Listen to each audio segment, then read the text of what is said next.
Student, today we are doing DAV class 5th We and Our World, that is your social science chapter 5th community services. community services क्या होती हैं? वो services होती हैं जो कि हम दूसरों को हेल्प करने के लिए, दूसरों को असिस्ट करने के लिए for the betterment of our community करते हैं, उन्हें कम्युनिटी सर्विसेज कहा जाता है. Beings are social animal, they live together in the company of their fellow beings in village, town और सिटी. ह्यूमन बीइंग्स जो हैं वो एक दूसरे के साथ रहना पसंद करते हैं, मतलब कि अपने ही जैसे दूसरे लोगों की कंपनी वो बहुत पसंद करते हैं, चाहे वो विलेज है, टाउन है, सिटी है, सब में वो मिलजुल कर रहते हैं. सोशल एनिमल वर्ड यहाँ पर इसलिए यूज किया गया स्टूडेंट. सोशल एनिमल का मतलब होता है जो हाईली इंटरेक्टिव हो एक दूसरे के साथ, तो वो एक दूसरे के साथ रहना पसंद करते हैं. The members of a community live in harmony and work for the benefit of one another. Members जो होते हैं कम्युनिटी के वो बहुत ही हार्मनी मतलब कि मिलजुल कर रहते हैं और बहुत ही शांति प्रिय तरीके से रहते हैं, पीसफुली रहते हैं और एक दूसरे के बेनिफिट के लिए वो काम करते हैं. They also provide support to each other in terms of emergency. जब भी कोई इमरजेंसी की सिचुएशन आती है, आपातकालीन स्थिति आती है, तब वो एक दूसरे की हेल्प करते हैं वहां पर. Community living helping in building a peaceful society. Community living क्या करती है? हेल्प करती है एक, ताकि एक पीसफुल, एक शांतिपूर्ण माहौल बन सके सोसाइटी के अंदर. तो कम्युनिटी सर्विसेज की मैंने पहले ही आपको डेफिनेशन बताई थी. इज दी हेल्प और assistance that benefits the community. हम दूसरों की मदद करें, दूसरों को असिस्ट करें ताकि हमारी पूरी कम्युनिटी की बेनिफिट हो सके. ऐसा नहीं कि सिर्फ हम जो है अपना फायदा देख रहे हैं या हमें ये लगता है कि अगर हम उसे ये चीज समझा रहे हैं या हम ये चीज कम्युनिटी के लिए कर रहे हैं तो उसमें हमारा क्या बेनिफिट है, ऐसा हमें नहीं देखना है. तभी जो है हमारी कम्युनिटी राइज कर पाएगी और तभी हम कम्युनिटी को बेनिफिट कर पाएंगे. It may be assisting the elderly, participating in neighbourhood watch programme, beautification of the locality etcetera. आप किसी भी तरह से जो है कम्युनिटी सर्विस में पार्टिसिपेट कर सकते हैं, जैसे कि आप जो है एल्डर लोगों की जो है उनको असिस्ट कर सकते हैं. वॉच प्रोग्राम जो कि हम पिछले चैप्टर में पढ़ चुके हैं, इसमें क्या है, कोई भी सस्पिशियस एक्टिविटी अगर हमें अपने नेबरहुड में होती हुई दिखती है तो हम उसको तुरंत रिपोर्ट करेंगे, जिससे कि हम क्राइम को प्रिवेंट कर सकते हैं और हेल्प कर सकते हैं अपनी सोसाइटी के लोगों की. ब्यूटिफिकेशन ऑफ लोकेलिटी मतलब कि साफ सफाई का पूरा ध्यान रखेंगे अपनी सोसाइटी में, अपने आसपास में, सराउंडिंग्स में, जिससे कि हमारी लोकेलिटी और भी सुंदर होगी. और उससे क्या है, जब हम लोकेलिटी को सुंदर रखते हैं, अपनी सराउंडिंग्स को सुंदर रखते हैं, तो ऑफकोर्स क्या होता है कि हमें भी वहां रहना बहुत ही पसंद होता है, हमें भी वहां रहना अच्छा लगता है. स्टूडेंट, इसमें ऐसा नहीं है कि अगर हम अपनी लोकेलिटी की, अपनी सराउंडिंग्स की क्लीनली रह सकते हैं तो सिर्फ हम जो है कम्युनिटी का बेनिफिट कर रहे हैं. हम यहाँ पर अपना और दूसरे लोगों का, सबका ही बेनिफिट कर रहे हैं. अगर हम थोड़ा भी कंट्रीब्यूट कर पाते हैं तो उस लोकेलिटी को ब्यूटीफाई करने में. Contribute to the community service programme by donating money और देयर सर्विसेज. बहुत सारे लोग जो है वो कंट्रीब्यूट कैसे करते हैं कम्युनिटी सर्विसेज में, या तो वहां पर डोनेट करते हैं, वो मनी को डोनेट करते हैं, या फिर अपने खुद की सर्विसेज देते हैं, मतलब कि वहां पर कुछ हेल्प करते हैं. जैसे हेल्प कैसे कर सकते हैं, या तो वो एल्डर्स को असिस्ट करेंगे, या फिर पार्टिसिपेट करेंगे नेबरहुड वॉच प्रोग्राम में, या फिर ब्यूटिफिकेशन के लिए. जैसे आप यहाँ पिक्चर में देख पा रहे हैं कि बच्चे यहाँ पर जो है स्वच्छ भारत अभियान के थ्रू यहाँ पर जो है साफ सफाई कर रहे हैं, तो वो क्या है, वो कम्युनिटी की हेल्प कर रहे हैं यहाँ पे. It gives them pleasure and satisfaction. उन्हें अच्छा लगता है कि हमने आज कम्युनिटी की कुछ हेल्प की है. Community services in olden times, पुराने टाइम में कम्युनिटी सर्विसेज कैसे की जाती थी. Community services has always been an important part of the Indian history and culture. People help the poor with money, clothes, food, shelter और looked after the sick. Services ऐसा नहीं है कि एक मॉडर्न एक्टिविटी है, ये जो है हमारे इंडियन कल्चर की एक बहुत ही इंपॉर्टेंट पार्ट माना गया है शुरू से ही. तो लोग पहले कैसे हेल्प करते थे, जो दूसरे लोग होते थे जिनको जरूरत होती थी उनको पैसे से हेल्प करते थे, क्लोथ्स देते थे, फूड देते थे, शेल्टर देते थे, और या फिर कोई बीमार है तो उसकी देखरेख करने में भी वो उसकी हेल्प करते थे. अब आगे है, do you know many people give money and food to beggars. बहुत सारे लोग जो है जो बेगिंग करते हैं, मतलब कि भीख मांगते हैं, उनको पैसा दे देते हैं या फूड दे देते हैं. This is not a good practice. ये कोई गुड प्रैक्टिस नहीं है, अच्छी बात नहीं. Important to train them. अब जैसे उनको मान लीजिए कोई फूड दे देता है, कोई पैसा दे देता है, तो वो कभी सोचते नहीं है कि उनके अंदर भी कुछ स्किल्स है, वो भी कुछ करके जो है कमा सकते हैं, पैसे को अर्न कर सकते हैं. तो इसलिए वो एक अच्छी प्रैक्टिस नहीं है कि आपने उसे पैसा दे दिया या फिर उसे फूड दे दिया और आज का उसका काम चल जाएगा. ऐसा नहीं होना चाहिए. आपको उस बंदे को जो है ट्रेन करना चाहिए, उसको कुछ ऐसी चीजें देनी चाहिए जिससे कि वो कुछ क्राफ्ट बना सके, कुछ स्किल्स अपनी दिखा सके, जिससे कि वो अपनी अर्निंग जो है खुद ब खुद स्टार्ट कर सके. जैसे कि कोई फैन बना सकते हैं, टॉयज, पेपर बैग एटसेट्रा. ये उनको मेकिंग स्किल्स उनको सिखानी चाहिए, so that they can work to earn money. तो ताकि वो काम करके जो है अपना पैसा कमाए, ना कि बेगिंग करके. Earlier times, the king emperor took up many projects for the benefit of the common people, like helping the travelers, planting trees, digging wells. अब पहले के टाइम में राजाओं ने कैसे जो है ट्रेवलर्स की हेल्प करी थी. पहले के टाइम में हमें यह भी पता है कि कोई मीन्स ऑफ ट्रांसपोर्ट नहीं होता था, उन्हें अपना सामान भी खुद उठाना पड़ता था और उन्हें पैदल यात्रा करनी पड़ती थी. तो उनको जो है उनकी हेल्प के लिए राजाओं ने बहुत सारे काम किए थे, वो अब हम देखने वाले हैं. Comfort of travellers. In olden time most travellers were pilgrims. Pilgrims कौन से होते हैं? जो तीर्थयात्री होते हैं. मैसेंजर्स कौन से होते हैं? जो सूचना लेके जाते हैं. जैसे एक राज्य से दूसरे राज्य में कोई सूचना देनी होती थी तो मैसेंजर्स जाते थे. सोल्जर्स जो सैनिक होते हैं, और मर्चेंट्स जो बिजनेसमैन होते हैं, जो कि कोई बिजनेस करने के लिए आए होते हैं. सबको यहाँ पर ट्रेवलर्स बोला गया है। They had to face many hardship on their journey as they were no shelter, roads, means of transport और arrangement of food and water. जो हम पीछे भी पढ़ चुके हैं कि पहले के टाइम में उन्हें बहुत ही मुसीबतों का सामना करना पड़ता था ट्रेवलर्स को। किस वजह से? क्योंकि पहले कोई शेल्टर नहीं मिलता था बीच में उन्हें, रोड्स अच्छे नहीं थे, मीन्स ऑफ ट्रांसपोर्ट नहीं था और कोई भी फूड या वाटर की सुविधा बीच में नहीं होती थी। द किंग्स कंस्ट्रक्टेड धर्मशाला, सराइज, जो रेस्ट हाउसेस होते थे किंग्स ने वो बनवाए, मतलब रेस्ट हाउसेस बनवाए जगह जगह पे for their comfort. They provided shelter and safety from rough weather and wild animals. Wild animal से उनको सेफ्टी मिल गई, बाहर के मौसम से उनको सेफ्टी मिल गई और रहने के लिए एक जगह मिल गई जब ये रेस्ट हाउसेस जो है किंग द्वारा बनवाए गए थे। डू यू नो में आपका आ गया है दोहरा सराय, 20 किलोमीटर फ्रॉम लुधियाना। दोहरा सराय जो है 20 किलोमीटर है लुधियाना से, is situated at grand trunk road, जो कि जीटी रोड के नाम से फेमस है। It was build by Sher Shah Suri for travellers. ये जो है शेर शाह सूरी के द्वारा बनवाया गया था फॉर ट्रेवलर्स के लिए। तो इसको भी आपको लर्न करना है, ये भी आप स्टार मार्क कर लीजिए। जितने भी blue box do you know में है ये आप कई बार भूल जाते हैं और इसी में से क्वेश्चन आ जाता है आपका, तो इसको आप स्टार मार्क करके रखेंगे।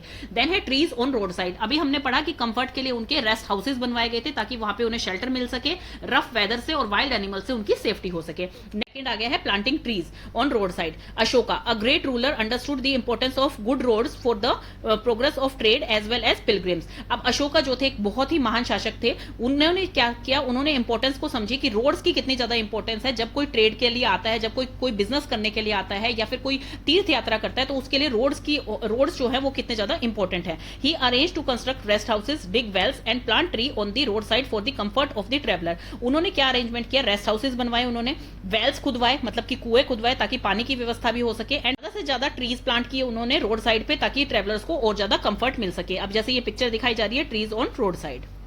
For quenching the thirst. अब किसी राहगीर को मान लीजिए पानी की जरूरत है अपने ट्रैवलिंग के टाइम में, तो उसके लिए उन्होंने क्या सुविधाएं बनाई। In olden times most dharamshala, sarai, settlement were constructed close to the water bodies. अब कोई भी धर्मशाला, सराय जो भी बनाए जाते थे रेस्ट हाउसेस, वो कहां बनाए गए, वाटर बॉडीज के नजदीक। वाटर बॉडीज क्या होती हैं, जैसे रिवर होगी, लेक्स हो गए, पॉन्ड्स हो गए, उनके नजदीक वाटर बॉडीज से, ताकि उनकी वाटर की रिक्वायरमेंट जो है वो फुलफिल हो सके। इसीलिए धर्मशाला और ये रेस्ट हाउसेस जो है वाटर बॉडीज के नजदीक बनाई गई। The resting place that were far away from water fulfil their requirement of water from well, stepwell, कुंड्स एंड सिसंद्रा। जो रेस्टिंग प्लेस, मतलब कि जो रेस्ट हाउसेस वाटर बॉडीज के पास थे, तो वो तो अपनी वाटर की रिक्वायरमेंट वहीं से फुलफिल कर लेते थे। लेकिन जो रेस्टिंग प्लेसेस जो है वाटर बॉडीज से दूर थे, मतलब जहां पर आसपास में पानी नहीं था, तो वो कैसे फुलफिल करते थे अपनी वाटर की रिक्वायरमेंट को, वो वेल से, जो कुएं होते थे, स्टेप वेल्स जैसे कि आपको दिखाई दे रहा है, कुंड्स होते थे जो, एंड सिसंद्रा क्या होती थी, जो कि स्टोन स्टोरेज वाटर टैंक्स होते थे, जो वाटर कंजर्वेशन का एक मेथड ही माना जाता था। जैसे कि वेल्स हैं, स्टेप वेल्स हैं, कुंड्स हैं, सिसंद्रा, इनमें से किसी से भी उनकी वाटर की रिक्वायरमेंट वो फुलफिल कर सकते थे।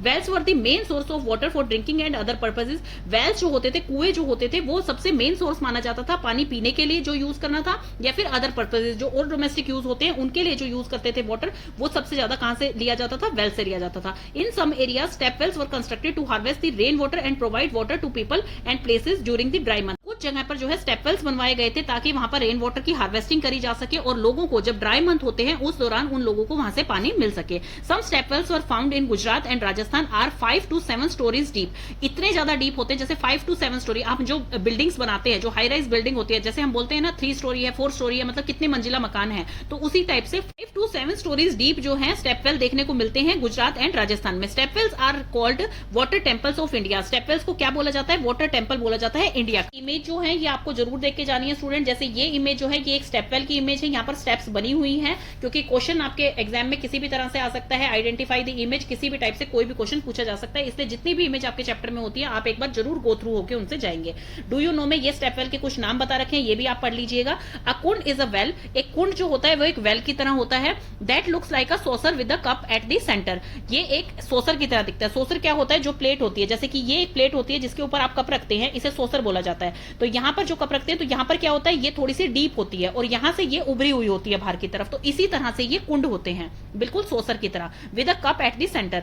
It is an under water storage system. ये एक अंडर वाटर स्टोरेज सिस्टम है to harvest rain water in the dry region of Gujarat, Rajasthan and Haryana. तो ये रेन वाटर हार्वेस्ट करने के लिए एक स्टोरेज सिस्टम बनाया गया है, स्पेशली कौन कौन से जो ड्राई रीजन है, गुजरात, राजस्थान एंड हरियाणा। तो ये आपको जरूर याद करके जाने हैं कि किस किस रीजन में जो है ये फेमस है, गुजरात, राजस्थान एंड हरियाणा। और कुंड क्या होते हैं हैं is an under water storage system to harvest rain water in the dry region of Gujarat, Rajasthan and Haryana. तो ये आपको स्टेट जो है वो याद रखने हैं। जैसे ये एग्जांपल किसका दे रखा है, सूरज कुंड एट फरीदाबाद हरियाणा। आपसे पूछा जा सकता है सूरज कुंड जो है वो कहां पर है, लोकेट है, कौन से स्टेट में है, ये आपसे मैप वर्क में पूछा जा सकता है, तो इसलिए इसे भी आप स्टार मार्क करेंगे। तो अब आपको समझ आ गया कुंड क्या होता है। कुंड भी एक वेल की तरह ही होता है, जिसकी स्ट्रक्चर कैसी होती है, सोसर लाइक स्ट्रक्चर होती है, जिसमें बीच से डीप होता है वो, जिसमें रेन वाटर हार्वेस्टिंग की जाती थी। सिसंद्रा, a tub-like structure was built in Karnataka on important road crossing for the comfort of traveler। ये ट्रेवलर्स के कंफर्ट के लिए बनाया जाता है। टब लाइक इसका स्ट्रक्चर होता है, जैसे कि ये फोटो में आपको दिखा रखा है। और स्मॉलर सिसंद्रा जो होते हैं वो बनाए जाते हैं एनिमल्स के लिए। आगे है वाटर हार्वेस्टिंग इन ओल्डन टाइम्स। पुराने टाइम में वाटर हार्वेस्टिंग कैसे की जाती थी। Water harvesting is a technique of collecting, storing and using rain water for irrigation, drinking and other purposes. अब वाटर हार्वेस्टिंग जो है वो एक ऐसी टेक्निक है जिसमें कि पानी को इकट्ठा किया जाता है, स्टोर किया जाता है और उस रेन वाटर को फिर यूज किया जाता है। किस किस चीज में यूज किया जाता है, सिंचाई के लिए, एग्रीकल्चर में, इरिगेशन के लिए यूज किया जाता है, पीने के लिए यूज किया जाता है और अदर पर्पसेज जो बाकी डोमेस्टिक यूज होते हैं उनके लिए उसे यूज किया जाता है। इन olden times India had a well developed system of water harvesting. पुराने टाइम में क्या था, इंडिया के पास बहुत ही अच्छा सिस्टम था वाटर हार्वेस्टिंग का। Each village saved rain water to fulfil its requirement in the dry month. हर गांव जो था वो सेव करके रखता था रेन वाटर को, ताकि ड्राई मंथ जब आए तो उनकी वाटर की रिक्वायरमेंट वो फुलफिल कर सके उस चीज से। There was no shortage of water. उस टाइम में वाटर की कोई शॉर्टेज नहीं थी। Many of traditional water sources exist even today. आज भी जो ट्रेडिशनल वाटर सोर्सेज हैं वो एग्जिस्ट करते हैं। Unfortunately most of them are ruins due to neglect and poor maintenance. लेकिन पुअर मेंटेनेंस और नेग्लिजेंस की वजह से वो खराब होते जा रहे हैं, जैसे यहाँ पिक्चर में आपको दिखा रखा है।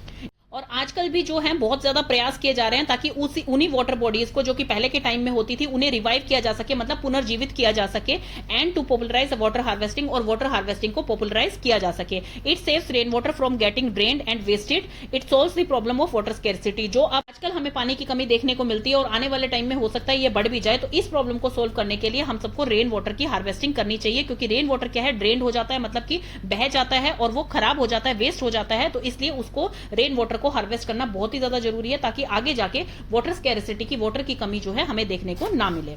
दिखाया जा रहा है water harvesting plant in modern building, मतलब रेन वाटर को जो है वो यहाँ पर स्टोर किया जा रहा है और फिर उसको यूज किया जाएगा। आगे है community service in modern times. अभी तक जो कम्युनिटी सर्विस हमने पढ़ी थी एंशियंट टाइम की, पुराने टाइम की, उसमें क्या था, जो राजा महाराजा होते थे उन्होंने कंफर्ट के लिए, जो ट्रेवलर्स होते थे उनके कंफर्ट के लिए सराइज बनवाए थे, धर्मशाला बनवाई थी, जिन्हें रेस्ट हाउसेज भी बोला जाता था, और रोड साइड पे बहुत सारे ट्रीज प्लांट किए थे उन्होंने, और वाटर के लिए वेल्स, स्टेपवेल्स, कुंड्स एंड सिसंद्रास ये बनाए जाते थे। तो ये सब चीजें थी ओल्डन टाइम में कि किस तरह से जो है वाटर हार्वेस्ट किया जाता था, क्या क्या चीजें जो है कंफर्ट के लिए बनाई गई थी ट्रेवलर्स के लिए, वो सब आ गई थी कम्युनिटी सर्विसेज एंशियंट टाइम। अब है community services in modern time.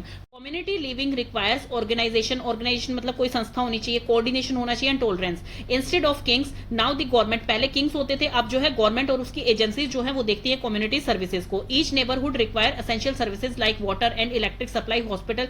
अब हर किसी को, जो आसपास के एरिया है, सबको ही किस चीज की रिक्वायरमेंट है, वाटर की भी रिक्वायरमेंट है, इलेक्ट्रिक सप्लाई की भी, hospitals, roads, schools, market, sanitation, हर चीज की रिक्वायरमेंट है। Here we are going to discuss the changes that have occurred in travelling, water and trees in modern times. अब हम देखेंगे कि क्या क्या चेंजेस आए हैं ट्रैवलिंग में, वाटर फैसिलिटीज में एंड ट्रीज में मॉडर्न टाइम के अंदर। पुराने टाइम में हमने देख लिया कि किस तरह से जो है ट्रैवलर्स की हेल्प की जाती थी, वाटर फैसिलिटीज उन्हें प्रोवाइड की जाती थी और ज्यादा से ज्यादा ट्री प्लांट किए जाते थे। अब जो है सबसे पहले देखते हैं क्या क्या चेंजेस आए हैं पुराने टाइम से अब की ट्रैवलिंग में। मीन्स ऑफ ट्रांसपोर्ट नहीं होता था, लोगों को जो है पैदल यात्रा करनी पड़ती थी, अपना सामान भी खुद लेके जाना पड़ता था। लेकिन आजकल जो है बहुत सारे मीन्स ऑफ ट्रांसपोर्ट हो गए हैं जो कि लोगों को बहुत ज्यादा सुविधाएं प्रोवाइड करवाई जा रही हैं। Travelling has undergone a great change in recent time. आजकल जो है ट्रैवलिंग में बहुत ज्यादा चेंजेस आ गए हैं। Today different means of transport are available for the convenience of the people. लोगों की सुविधाओं के लिए बहुत सारे मीन्स ऑफ ट्रांसपोर्ट भी अवेलेबल हैं। Many guest houses, restaurant, night shelters, motel, hotel provide comfort and safety to the travellers. जो है ट्रैवलर्स की कंफर्ट के लिए और उनकी सेफ्टी पर्पजेज के लिए बहुत सारे मोटल्स हैं, होटल्स हैं, नाइट शेल्टर हैं, रेस्टोरेंट है, गेस्ट हाउसेज हैं, वो सब प्रोवाइड करवाए जाते हैं। Better roads, bridges and flyovers ensure the smooth movement of the vehicle. अब व्हीकल जो है, मान लीजिए टूटी फूटी सड़क होगी तो उस पर व्हीकल जो है स्मूथली चल नहीं पाएगा, तो अब जो है बहुत सारे बेटर रोड्स बनवाए गए हैं, ब्रिजेस बनवाए जा रहे हैं, फ्लाईओवर्स बनवाए जा रहे हैं, ताकि जो है मूवमेंट व्हीकल की वो स्मूथली हो सके।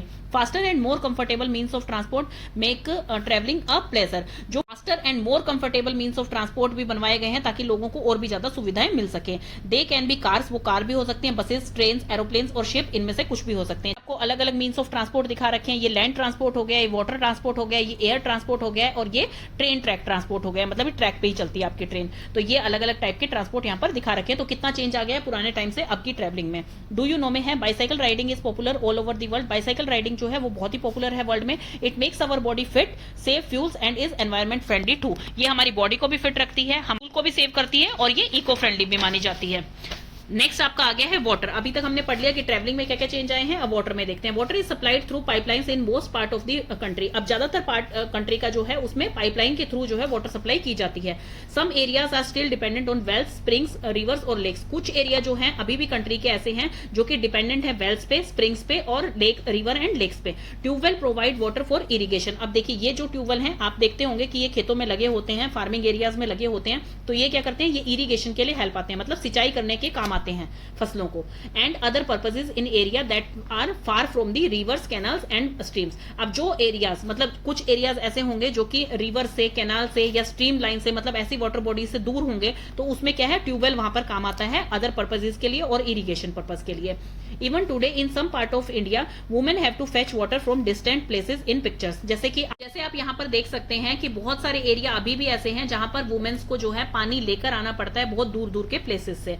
Water pollution has become a major concern in all parts of India. It is mainly caused by dumping of household and industrial waste. Water pollution जो है एक बहुत ही मेजर कंसर्न बनता जा रहा है इंडिया में। हाउसहोल्ड या इंडस्ट्रियल वेस्ट होता है वो कहाँ डंप कर दिया जाता है, वाटर के अंदर डंप कर दिया जाता है, जिससे क्या है वाटर और ज्यादा पोल्यूटेड होता जा रहा है और ये बहुत ही मेजर कंसर्न बनता जा रहा है इंडिया में। में आके आ गया है आपका we must all vote to stop the immersion of idol garlands and other waste into water bodies. हम सबको ये ध्यान रखना चाहिए कि हमें कोई भी ऐसी मूर्ति या मालाएं या कोई भी ऐसा वेस्ट जो है वाटर बॉडीज के अंदर नहीं बहाना चाहिए। देखिए आजकल तो जो भी फेस्टिवल्स होते हैं उनमें इको फ्रेंडली आइडल्स बनाई जाती हैं जिससे कि वो सारे अपने रिचुअल्स पूरे कर सकें। तो ये trees provide a green cover to our earth, they are our best and most valuable friend. Trees जो हैं वो हमारी अर्थ को ग्रीन रखते हैं और वो हमारे best and most valuable friends होते हैं। Life is not possible without trees. हमारी लाइफ जो है, किसी की भी लाइफ जो है वो पॉसिबल नहीं है ट्रीज के बिना। They give us innumerable gifts like wood, flower, fruits, vegetable, medicine, spices and shades. Innumerable मतलब होता है कि असंख्य, मतलब जिसे हम गिन भी नहीं सकते, इतने सारे वो गिफ्ट्स हमें देते हैं, इतने सारे बेनिफिट्स हमें देते हैं। जैसे कि हमें उनसे लकड़ी मिलती है, फ्लावर्स मिलते हैं, fruit, medicine,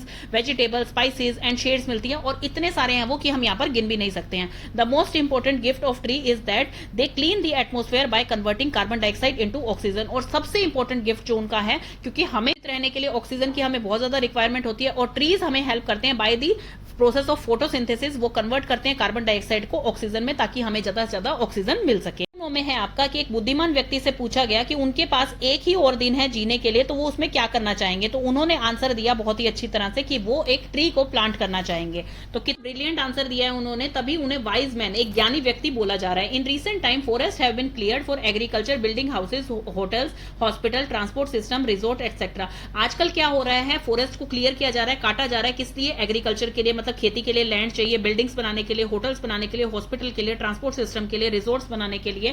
the cutting of tree has disturb the balance of nature. अब कटिंग ऑफ ट्री, अब देखिए नेचर ने जो भी चीजें हमें दी हैं वो बहुत ही अच्छी दी हैं, लेकिन हम कटिंग ऑफ ट्रीज, ज्यादा से ज्यादा ट्रीज को काट के हम क्या कर रहे हैं, नेचर को डिस्टर्ब कर रहे हैं। जैसे चीज हमने आपकी क्लास 5th में ही साइंस में पढ़ी थी फॉरेस्ट चैप्टर में कि जितने ज्यादा फॉरेस्ट काटे जाएंगे तो उससे क्या है, वो एक नेचुरल हैबिटेट है फॉरेस्ट, एनिमल्स का, प्लांट्स का, वहां का। तो वो जब काटे जाएंगे तो उससे क्या है, नेचर में इम्बैलेंस हो जाती है। तो वही चीज यहाँ पे बताई जा रही है, जितने ट्रीज ज्यादा काटे जाएंगे तो उससे हमारे नेचर में जो बैलेंस है वो डिस्टर्ब हो जाता है। It has created air pollution, इससे एयर पोल्यूशन होता है क्योंकि ट्रीज क्या करते हैं, वो हमारी एयर को प्यूरिफाई करते हैं, तो एयर पोल्यूशन क्रिएट हो जाता है। Lowered the level of underground water, underground water का लेवल कम हो जाता है। And reduce the number and species of animals, birds and plant. और उन एनिमल, बर्ड्स एंड प्लांट जिनका कि नेचुरल हैबिटेट होता है ये फॉरेस्ट, वो क्या होते हैं, वो फिर रिड्यूस होने शुरू हो जाते हैं। इसी वजह से जो है अब ज्यादा से ज्यादा एनिमल जो है पहले ही एक्सटिंक्ट भी हो चुके हैं और एंडेंजर्ड एनिमल्स हैं जो बहुत ही कम संख्या उनकी स्पीशीज की बची हुई है। Now people are becoming aware of importance of saving natural resources like water, forest and wildlife etcetera. लेकिन आजकल लोगों को समझ आ रहा है कि क्या इंपॉर्टेंस होती है नेचुरल रिसोर्सेज की, जैसे वाटर है, फॉरेस्ट है, वाइल्ड लाइफ है।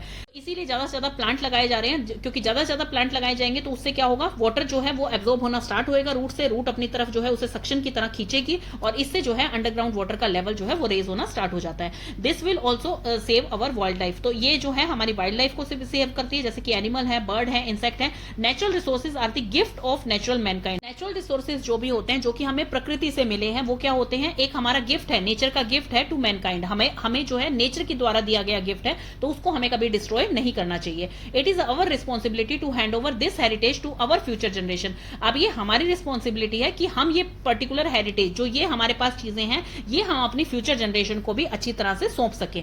Our government has banned cutting of trees. हमारी गवर्नमेंट ने कटिंग ऑफ ट्रीज को बैन कर दिया है। Many projects have been started to plant more and more tree. बहुत सारे ऐसे प्रोजेक्ट स्टार्ट किए गए हैं ताकि लोग जो हैं जागरूक हो और लोग ज्यादा से ज्यादा पेड़ लगाएं। जैसे कि वन महोत्सव। वन महोत्सव एक तरह का फेस्टिवल होता है जिसमें स्लोगन आपको दिया जाता है, each one plant one tree. हर किसी को एक एक ट्री को प्लांट करना चाहिए, ज्यादा से ज्यादा ट्री हमें प्लांट करने चाहिए। वो हमें वन महोत्सव में देखने को मिलता है। अब डू यू नो में है Chipko movement created awareness that the trees are important for life. ये भी आप साइंस में पढ़ चुके हैं। चिपको आंदोलन हुआ था जिसमें वहां के विलेज की लेडीज ने, जब वहां पे कॉन्ट्रैक्टर आए थे और उन्होंने पेड़ों को काटना स्टार्ट किया था, तो वहां की लेडीज ने इस ट्रंक को पकड़कर इसके जो है एक मैग्नेट की तरह चिपक गई थी, इसीलिए इसको चिपको आंदोलन बोला गया था। ये जैसे ट्रीज के चारों तरफ खड़ी हैं, तो इस तरह से उन्होंने मूवमेंट जो थी, उन्होंने अवेयरनेस फैलाई सबके बीच में कि ट्रीज जो है वो हमारी लाइफ के लिए बहुत ही इंपॉर्टेंट है। वन महोत्सव सेलिब्रेट किया जाता है by planting trees in the first week of July every year. तो ये भी आपके लिए इंपॉर्टेंट है, आप इसको मार्क कर लीजिए। वन महोत्सव क्या है, वो कब सेलिब्रेट किया जाता है, by planting tree in the first week of July every year. हर साल में जुलाई के फर्स्ट वीक में ये सेलिब्रेट किया जाता है। It is a festival of tree planting. ये एक ट्री प्लांटिंग का फेस्टिवल है। चैप्टर पूरा हो गया है स्टूडेंट। इसमें आपके क्वेश्चन जो मेन इंपॉर्टेंट है, सबसे पहले कम्युनिटी सर्विस क्या होती है, ये आपके 1 मार्क्स में आ सकता है। आपसे पूछा जा सकता है कि आप असिस्ट जो है वो किस किस तरह से कर सकते हैं कम्युनिटी सर्विसेज को, तो इनमें से आप कोई भी पॉइंट्स लिख सकते हैं, नहीं तो आप खुद बना के भी लिख सकते हैं इसमें। देन बेगर्स को जो है मनी एंड फूड नहीं देना चाहिए। इंस्टेड ऑफ दैट हमें उन्हें कुछ क्राफ्ट या किसी चीज में स्किल जो है उनकी ट्रेन करनी चाहिए, ताकि वो जो है अपना मनी खुद अर्न कर सकें। अब कंफर्ट ऑफ ट्रेवलर्स में पुराने टाइम में और नए टाइम में क्या डिफरेंस था, वो आपके आ सकता है कि पुराने टाइम में जो है वहां पर धर्मशाला वगैरह बनवाई गई थी, लेकिन आजकल जो है इतने सारे मीन्स ऑफ ट्रांसपोर्ट आ गए हैं कि लोगों को जो है बहुत ही कन्वीनियंट हो गया है ट्रैवलिंग करना। तो ये आप बता सकते हैं, इसमें दोनों में डिफरेंस आ सकता है। इसमें कंप्लीट दी एनालॉग करके आपके डीएवी क्लास में क्वेश्चंस जरूर आते हैं, तो कंप्लीट दी एनालॉग में इस तरह से पूछ सकते हैं, जैसे इसमें लिखा हो सकता है कि कुंड राजस्थान एंड यहाँ पर सिसंद्रा दे दिया और फिर आपका डैश छोड़ दिया, तो उसमें कर्नाटका आएगा। तो इस तरह से कंप्लीट दी एनालॉग भी आपके आ सकते हैं। ट्रीज प्लांट करने के लिए भी इंपॉर्टेंस को समझा, तो उसमें जो रूलर थे वो कौन थे, किंग अशोका थे, तो ये भी आप याद करिएगा। दोहरा सराय जो है वो किसने बनवाया था, ये बनवाया था शेरशाह सूरी ने ट्रेवलर्स के लिए, और ये कहां पर है, 20 किलोमीटर है लुधियाना से। ये चीज भी आपकी इंपॉर्टेंट है। वाटर टेम्पल ऑफ इंडिया किसे कहा जाता है, स्टेपवेल को कहा जाता है। ये आपके फिल इन द ब्लैंक्स में भी आ सकता है। असर्शन रीजनिंग में आपका कोई भी क्वेश्चन कहीं से भी बन के आ सकता है स्टूडेंट, लेकिन आपको मैंने एक एक लाइन पढ़ा दी है, तो अब आप इस चीज में कोई डाउट मत रखिए कि इससे बाहर से क्वेश्चन आएगा। बाहर से क्वेश्चन नहीं आता है कभी भी बुक में, लेकिन बुक में जो मीनिंग आपने समझा है उसी के अंदर से कहीं से भी क्वेश्चन आपसे पूछा जा सकता है।